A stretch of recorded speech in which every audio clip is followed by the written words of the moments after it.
So, Web 3.0. So, I think Web 3.0 is going to have a lot more interactivity with stuff like Alexa and like smart homes, like being able to talk to the technology to tell it to do things like turn on lights and things, order you whatever you want off of Amazon, just being able to communicate with it in a more casual manner instead of explicitly having to enunciate everything.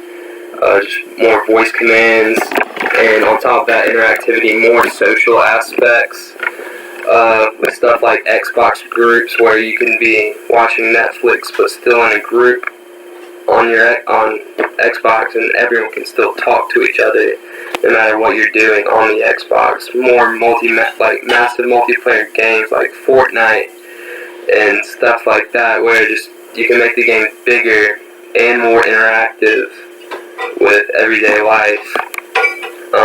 Not excluding games, social media with Snapchat stories and Instagram stories, with just more social aspects and involving the people even more than already is, just continuing to grow.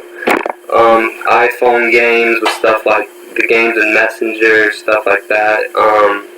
Interacting with everybody in your community to play and communicate socially and productively.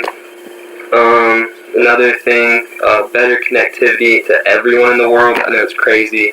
A lot of people don't have the resources that we have with the internet. A lot of people still don't have the internet, so getting service out to third world countries to get them on the internet too, because the more people on the internet, the more stuff that we know.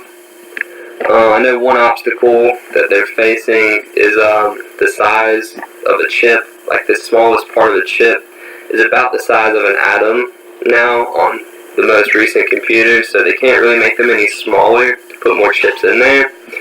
So they're working on quantum computing, which they're pretty much going to manipulate the physics of light and photons, so like Schrodinger's cat kind of stuff.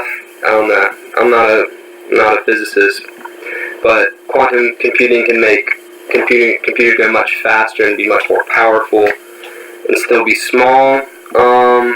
I think the growing dependence is only natural for this technology. The next step in human evolution is to integrate ourselves even more with these technologies. It's only helping us so far, and I don't really see any downside to sharing the knowledge.